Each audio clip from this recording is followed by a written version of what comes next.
तर जालना जिल्ह्यात तापमानाचा पारा जवळपास 42 अंशांवरती जाऊन पोहोचलाय। त्यामुळे जिल्ह्यामधील लघु मध्यम प्रकल्पाच्या पाणी पातळीमध्ये मोठ्या प्रमाणात बाष्पीभवनामुळे घट होत चालली आहे।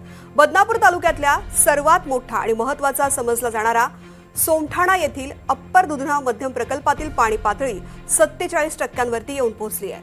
बदनापूर शहरासह आसपासच्या 20 ते 22 गावांचा आणि संभाजीनगर जिल्ह्यातील 4 गावांचा पाणी पुरवठा या धरणावरती अवलंबून आहे। दरम्यान धरण परिसरातून या संदर्भातला आढावा घेतलाय आमचे प्रतिनिधी लक्ष्मण सोळुंके यांनी।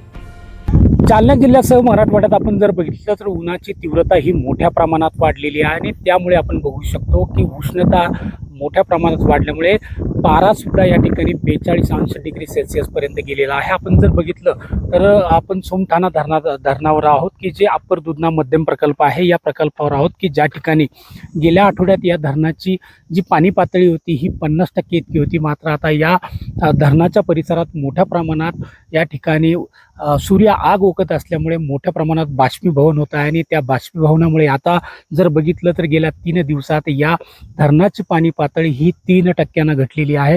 आता ह्या धरणाची पाणी पातळी 47.20% यावर आलेली आहे। त्यामुळे आपण बघू शकतो की या धरणावर बदनापूर नगरपंचायतीसह परिसरातल्या 22 ते 23 गावांचा पाणी पुरवठा केला जातो। त्याचबरोबर छत्रपती संभाजीनगर जिल्ह्यातल्या 4 गावांचा सुद्धा या ठिकाणून पाणी पुरवठा केला जातो। त्यामुळे या परिसरातली जी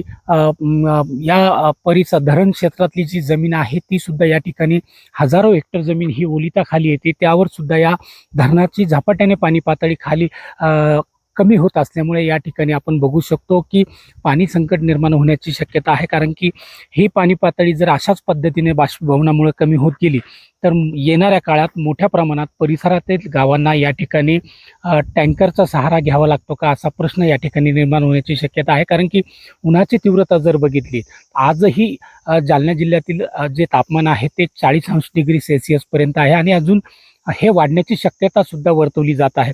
त्यामुळे मोठ्या प्रमाणात आपण जर बघितलं तर जिल्ह्यातील अनेक धरणाच्या पाणी पातळीतली या ठिकाणी घट होताना आपल्याला दिसते आहे। लक्ष्मण सोळुंके, NDTV मराठी, जालना।